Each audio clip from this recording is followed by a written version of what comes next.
കൂട്ടുകാരെ, എല്ലാവർക്കും നിജോസ് വേൾഡിൻ്റെ പുതിയൊരു വീഡിയോയിലേക്ക് സ്വാഗതം. എല്ലാവരും സുഖമായിട്ടിരിക്കുന്നെന്ന് വിശ്വസിക്കുന്നു. ഞങ്ങളിവിടെ സുഖമായിട്ടിരിക്കുകയാണ്.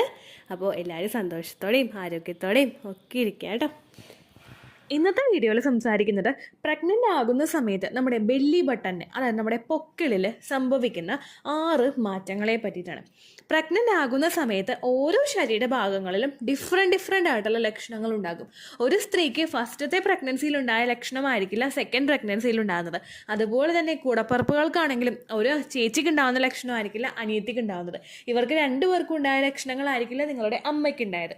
അതുകൊണ്ട് തന്നെ ഓരോരുത്തർക്കും വളരെ ഡിഫറെൻ്റ് ആയിട്ടുള്ള പ്രഗ്നൻസി ലക്ഷണങ്ങളുണ്ട്. ഇതിനെ ആദ്യം കണ്ടുപിടിക്കുകയാണ് നമ്മൾ ചെയ്യേണ്ടത്. അതിന് നമ്മൾ ചെയ്യേണ്ട കാര്യം നമ്മുടെ ബോഡിയെ ശ്രദ്ധിക്കുക. നമ്മളുടെ ശരീരത്തിൽ ഇംപ്ലാന്റേഷൻ നടക്കുന്ന സമയം മുതൽ എന്തെല്ലാം മാറ്റങ്ങളാണ് ഉണ്ടാകുന്നതെന്ന് നമ്മൾ ഇവാലുവേറ്റ് ചെയ്യുക കേട്ടോ. അങ്ങനെ ഒരുപാട് പ്രഗ്നൻസി ലക്ഷണത്തിനെ പറ്റിയിട്ടുള്ള വീഡിയോസ് നമ്മുടെ ചാനലിൽ കൊടുത്തിട്ടുണ്ട്. അത് കാണാൻ വേണ്ടിയിട്ട് നിജോസ് വേൾഡ് എന്ന് പറയുന്ന നമ്മുടെ ചാനൽ വിസിറ്റ് ചെയ്തതിന് ശേഷം പ്ലേലിസ്റ്റ് എന്ന് പറയുന്ന ഒരു ഓപ്ഷൻ നിങ്ങൾ പ്രസ് ചെയ്യുക. അതിൽ ഏർലി പ്രഗ്നൻസി സിംറ്റംസ് എന്നൊരു പ്ലേലിസ്റ്റ് ക്രിയേറ്റ് വെച്ചിട്ടുണ്ട്. അത് നിങ്ങൾക്ക് കാണാവുന്നതാണ്. ഡിഫറെന്റ് പ്രഗ്നൻസി സിംറ്റംസിനെ പറ്റിയിട്ട് വീഡിയോസ്, ഡീറ്റെയിൽഡ് ആയിട്ടുള്ള വീഡിയോസ് അതിലുണ്ട് കേട്ടോ. അപ്പം നമുക്ക് ഇതിനെപ്പറ്റി സംസാരിക്കാം. വീഡിയോ നമുക്ക് സ്റ്റാർട്ട് ചെയ്യാം. നമ്മുടെ യൂട്രസിന് തൊട്ട് മുകളിൽ നിൽക്കുന്ന ഒരു ഭാഗമായതുകൊണ്ട് തന്നെ യൂട്രസിൽ സംഭവിക്കുന്ന പല വ്യത്യാസങ്ങളും നമ്മുടെ പൊക്കിളിന്റെ ഭാഗത്തും നമ്മുടെ ലോവർ അബ്ഡമൻ ഭാഗത്തും അതുപോലെ തന്നെ നേരെ പുറകിൽ നിൽക്കുന്ന നമ്മുടെ നടുവിന്റെ ഭാഗത്തും ഒക്കെ ഫീൽ ചെയ്യാറുണ്ട്. ഇങ്ങനെ പൊക്കിളിൽ സംഭവിക്കുന്ന സുപ്രധാനമായിട്ടുള്ള മാറ്റങ്ങളിൽ ഏറ്റവും ആദ്യത്തെ ഒരു മാറ്റം എന്ന് പറയുന്നത് ചൊറിച്ചിലാണ്. പ്രഗ്നന്റ് ആകുമ്പോൾ ചൊറിച്ചിലുണ്ടാവുമോ എന്ന് ചോദിച്ചു കഴിഞ്ഞാൽ തീർച്ചയായിട്ടും നമുക്ക് ചൊറിച്ചിലുണ്ടാകും. കാരണം ഏറ്റവും കൂടുതൽ നമുക്കിത് അനുഭവപ്പെടുന്നത് നമ്മുടെ ഫസ്റ്റത്തെ പ്രഗ്നൻസിയിലായിരിക്കും. നമ്മുടെ യൂട്രസ് അതുവരെ എക്സ്പാൻഡ് ആയിട്ടില്ല. അങ്ങനെ വരുന്ന സമയത്ത് യൂട്രസ് എക്സ്പാൻഡ് ആവാനായിട്ട് തുടങ്ങുമ്പോഴേക്കും ഫ്ലാറ്റ് ടമ്മി ഉള്ളവരുണ്ടാവുമല്ലോ, അതായത് വയറൊട്ടും ഇല്ലാതെ ഒട്ടിയിരിക്കുന്നവരുണ്ടാകും. ഇങ്ങനെയുള്ളവർക്ക് യൂട്രസ് എക്സ്പാൻഡ് ആവാനായിട്ട് തുടങ്ങുമ്പോഴേക്കും അതിന് ചുറ്റുമുള്ള മസിൽസിന്റെ ആ ഒരു എക്സ്പാൻഷൻ ഒക്കെ വളരെ എളുപ്പത്തിൽ ഫീൽ ചെയ്യാനായിട്ട് തുടങ്ങും. പൊക്കിളിന് ചുറ്റുമുള്ള ഏരിയ, അതുപോലെ അവരുടെ ലോവർ അബ്ഡമന്റെ ഭാഗം, പൊക്കിളിനും ലോവർ അബ്ഡമനും ഇടയിലുള്ള ഭാഗം, ഇവിടെയൊക്കെ നിങ്ങൾക്ക് ചൊറിച്ചിൽ അനുഭവപ്പെടാനായിട്ട് തുടങ്ങും. അതുപോലെ തന്നെ ആ ഭാഗത്തോട്ട് നമ്മുടെ യൂട്രസിലോട്ടുള്ള ബ്ലഡ് സർക്കുലേഷൻ വർദ്ധിക്കുന്നതിൻ്റെ ഭാഗമായിട്ട് അവരുടെ വെയിൻസ് ഒക്കെ, ആ ഭാഗത്തുള്ള വെയിൻസ് ഒക്കെ ഒന്ന് എക്സ്പാൻഡ് ആവാനായിട്ട് തുടങ്ങും.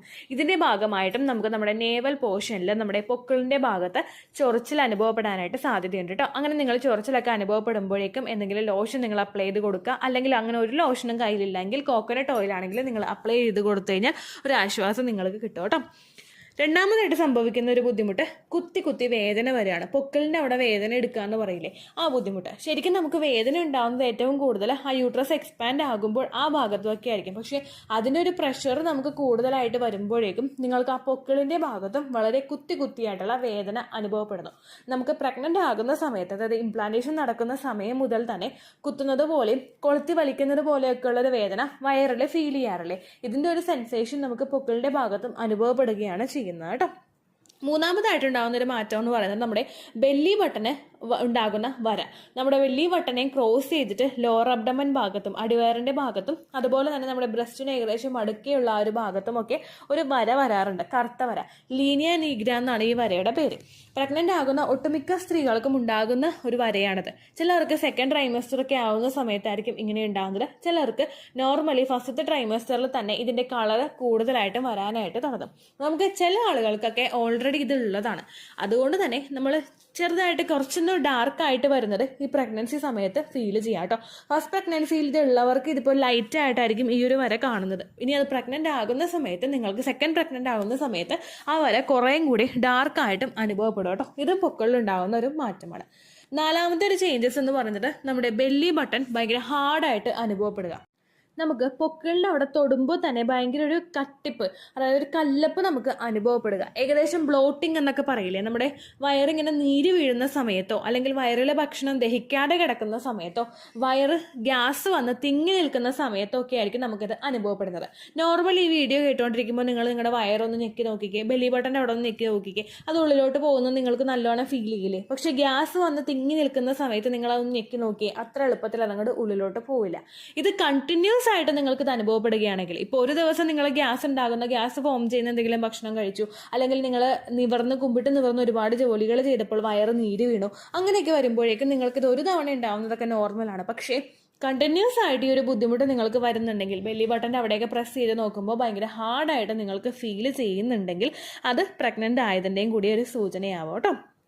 അടുത്ത 2 ബുദ്ധിമുട്ടുകളും നിങ്ങൾക്ക് അനുഭവപ്പെടുന്നത് ഒരു ഫസ്റ്റ് ട്രൈമസ്റ്റർ ഒക്കെ കഴിയുന്ന സമയത്തായിരിക്കും. നമ്മുടെ കുഞ്ഞിന് വളർച്ചയൊക്കെ ഒന്ന് ആയി വരുന്ന സമയത്തായിരിക്കും നിങ്ങൾക്കിത് അനുഭവപ്പെടുന്നത് കേട്ടോ. ഇപ്പോൾ ഫസ്റ്റ് ടൈം പ്രഗ്നൻ്റ് ആകുന്നവരാണെങ്കിൽ നിങ്ങൾക്ക് ആ ഒരു ചേഞ്ചസ് എളുപ്പത്തിൽ ഫീൽ ചെയ്യാം. അതായത് നിങ്ങളുടെ പൊക്കിളിൻ്റെ ഇന്നർ പോർഷൻ, പൊക്കിളിപ്പോൾ നിങ്ങൾ നോക്കിക്കഴിഞ്ഞാൽ പൊക്കിളിൽ നിങ്ങളുടെ ഇന്നർ പോർഷൻ ഉണ്ടാകും, അത് നമുക്ക് ഉള്ളിലോട്ടിരിക്കുന്ന പോർഷൻ ഉണ്ടാകും, പുറമേയുള്ള പോർഷൻ ഉണ്ടാകും. ഈ പ്രഗ്നൻ്റ് ആകുമ്പോഴേക്കും നമ്മുടെ ഉള്ളിലുള്ള പോർഷൻ പുറത്തേക്ക് വരാനായിട്ട് തുടങ്ങും, പ്രൊജക്റ്റ് ചെയ്ത് വരാനായിട്ട് തുടങ്ങും. ഇതൊരു സെക്കൻഡ് ട്രൈമസ്റ്ററിൻ്റെ മിഡിലൊക്കെ ആവുന്ന സമയത്തായിരിക്കും നിങ്ങൾക്ക് ഈ ഒരു ബുദ്ധിമുട്ട് അനുഭവപ്പെടുന്നത് കേട്ടോ. ഇതുണ്ടാവുന്നത് നമ്മുടെ കുഞ്ഞ് വളരുന്നതിൻ്റെ ഭാഗമായിട്ടായിരിക്കും ഈ ബുദ്ധിമുട്ട് അനുഭവപ്പെടുന്നത്. 6ാമത്തേന്ന് പറയുന്നത് നമ്മുടെ ചില ആളുകൾക്കൊക്കെ ബെല്ലി ബട്ടൻ്റെ ആ ഒരു സർക്കിൾ കറക്റ്റായിട്ടുണ്ടാകും. പൊക്കിളൊന്ന് കണ്ണാടിയിൽ നോക്കിക്കഴിഞ്ഞാൽ ആ സർക്കിൾ കറക്റ്റായിട്ട് ആ ബെല്ലി ബട്ടൻ്റെ അറിയാനായിട്ട് സാധിക്കും. എന്നാൽ മറ്റു ചിലർക്കെന്ന് പറയുന്നത് ആ സർക്കിൾ അങ്ങനെ അറിയാൻ പറ്റില്ല, ചെറിയൊരു വര പോലെയൊക്കെ ആയിരിക്കും നമുക്ക് അവിടെ കിടക്കുന്നത്. കാരണം സ്കിന്ന് വെച്ചിട്ട് ആ പോർഷൻ ഏകദേശം അങ്ങോട്ട് കവറായിട്ടുണ്ടാകും. എന്നാൽ പ്രഗ്നൻ്റ് ആകുന്ന സമയത്ത് നിങ്ങൾക്ക് അങ്ങനെ സർക്കിളായിട്ടിരിക്കുന്ന ഒരു പോർഷനാണ് നിങ്ങളുടെ ബെല്ലി ബട്ടണെങ്കിൽ അത് ഭയങ്കര ഫ്ലാറ്റ് ആവാനായിട്ട് അനുഭവപ്പെടും. അതായത് നമുക്ക് അങ്ങനെ സർക്കിൾ അവിടെ ഇല്ല, സർക്കിൾ ഫോം അവിടെ ഇല്ല എന്നുള്ള രീതിക്ക് അതിന് മാറ്റം വരാനായിട്ട് തുടങ്ങും കേട്ടോ. ഇതൊക്കെ പ്രഗ്നൻ്റ് ആകുന്ന സമയത്ത് നിങ്ങൾക്ക് ഉണ്ടാവുന്ന മാറ്റങ്ങളാണ്.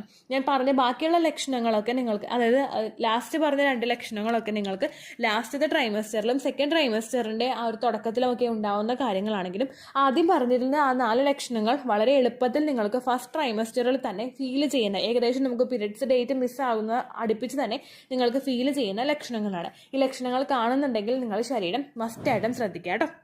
പിന്നെ തുടക്കത്തിൽ പറഞ്ഞതുപോലെ തന്നെ നിങ്ങൾക്ക് ഈ ലക്ഷണങ്ങൾ ഒന്നുമില്ലെങ്കിലും നിങ്ങൾ വിഷമിക്കേണ്ട ഒരു ആവശ്യമില്ല. കാരണം ഒരുപാട് പേരുടെ ഈ ലക്ഷണങ്ങളൊക്കെ കാണാതെ വന്നു കഴിഞ്ഞാൽ പ്രഗ്നൻസി ഈ മാസവും ഇല്ലേ എന്ന് വിചാരിച്ച് വിഷമിക്കുന്ന ആളുകളുണ്ട്. നിങ്ങൾ ഒരിക്കലും അങ്ങനെ വിഷമിക്കേണ്ട ആവശ്യമില്ല. കാരണം ഒരു പ്രഗ്നൻസി ലക്ഷണവും ഇല്ലാതെ പ്രഗ്നൻ്റ് ആകുന്ന ഒരുപാട് പേരുണ്ട്. ഇൻ കേസ് എക്സ്പെക്റ്റഡ് പീരിയഡ് ഡേറ്റിൽ ബ്ലീഡിങ് വന്നതിന് ശേഷം ടെസ്റ്റ് ചെയ്ത് നോക്കുമ്പോൾ പോസിറ്റീവ് ആയിട്ടുള്ള ആളുകളും ഉണ്ട്. ഇപ്പോൾ നമ്മുടെ ചാനലിൽ കഴിഞ്ഞ ദിവസം ഒരു കമൻറ്റ് വന്നിട്ടുണ്ടായിരുന്നു, പ്രഗ്നൻ്റ് ആണെന്ന് അറിഞ്ഞത് 1.5 മാസം പ്രഗ്നൻ്റ് ആയതിനു ശേഷമാണെന്ന്. കാരണം ആ കുട്ടി ശരിക്കും ഇറഗുലർ പീരിയഡ്സ് ആയിരുന്നു, ലക്ഷണങ്ങളൊന്നും പറയത്തക്ക ഒരു ലക്ഷണവും ഉണ്ടായിരുന്നില്ല. എന്തോ ബുദ്ധിമുട്ട് വന്ന് ഹോസ്പിറ്റലിൽ പോയി ടെസ്റ്റ് ചെയ്ത് നോക്കിയപ്പോഴേക്കും പ്രഗ്നൻസി പോസിറ്റീവ്, അപ്പോൾ നോക്കിയപ്പോഴേക്കും 1.5 മാസം പ്രഗ്നൻ്റ്. അപ്പോൾ നിങ്ങളൊന്ന് ആലോചിച്ച് നോക്കിക്കേ, അങ്ങനെയുള്ള ആളുകളും ഉണ്ട്. നമ്മുടെ ജീവിത രീതിയിൽ വരുന്ന വ്യത്യാസങ്ങൾ കൊണ്ടും നമ്മളുടെ ലൈഫ് സ്റ്റൈലിൽ ഉണ്ടാകുന്ന വ്യത്യാസങ്ങൾ കൊണ്ടും ഒക്കെയാണ് ഇങ്ങനെയൊക്കെ സംഭവിക്കുന്നത്. അതായത് നമ്മുടെ ഭക്ഷണ രീതിയിലും നമ്മുടെ ജീവിത രീതിയിലും ഉണ്ടാകുന്ന വ്യത്യാസങ്ങൾ കൊണ്ടാണ് ഇങ്ങനെയൊക്കെ സംഭവിക്കുന്നത്. അപ്പോൾ ഇത് നിങ്ങൾ പ്രത്യേകം ശ്രദ്ധിക്കുക. പീരിയഡ് ഡേറ്റിൽ നിങ്ങൾക്ക് ബ്ലീഡിങ് വരുന്നുണ്ടോ, ബ്ലീഡിങ്ങിൻ്റെ ക്വാണ്ടിറ്റി എത്രത്തോളമാണ്, ഇങ്ങനെയുള്ള കാര്യങ്ങളും നിങ്ങൾ ശ്രദ്ധിക്കുക കേട്ടോ. അപ്പോൾ ഇത്രയേ ഉള്ളൂ വീഡിയോ. എന്തെങ്കിലും സംശയം ഉണ്ടെങ്കിൽ നിങ്ങൾ കമൻസിൽ ചോദിക്കുക. പണ്ടത്തെ വീഡിയോയ്ക്ക് കമൻസ് ഇടുന്നവർക്ക് റിപ്ലൈ കിട്ടുന്നില്ലെങ്കിലോ, നമ്മൾ തമ്മിൽ ഓൾറെഡി ഒരു കോൺവെർസേഷൻ ഉണ്ടായിട്ടും അതിൻ്റെ കണ്ടിന്യൂഷനായിട്ട് നിങ്ങൾക്ക് റിപ്ലൈ കിട്ടിയിട്ടില്ലെങ്കിലോ, ലേറ്റസ്റ്റ് ആയിട്ട് ഞാൻ ഏത് വീഡിയോ ആണ് അപ്ലോഡ് ചെയ്യുന്നത് അതിന് താഴെ കമൻറ്റ് ഒന്ന് കോപ്പി പേസ്റ്റ് ചെയ്യാനായിട്ട് ശ്രദ്ധിക്കുക കേട്ടോ. അതുപോലെ ഓവുലേഷൻ ഡേറ്റ് കാൽക്കുലേറ്റ് ചെയ്ത് തരാനായിട്ട് റിക്വസ്റ്റ് ചെയ്യുന്നവർ എത്രയാണോ നിങ്ങളുടെ കൃത്യം സൈക്കിൾ ലെങ്ത് അത് മെൻഷൻ ചെയ്യാനായിട്ട് ശ്രദ്ധിക്കുക. സൈക്കിൾ ലെങ്ത് എന്നതുകൊണ്ട് ഉദ്ദേശിച്ചത് ഓരോ മാസവും എത്ര ദിവസം കൂടുമ്പോഴാണോ ബ്ലീഡിങ് വരുന്നത് അതിനെയാണ് കേട്ടോ ഉദ്ദേശിച്ചത്.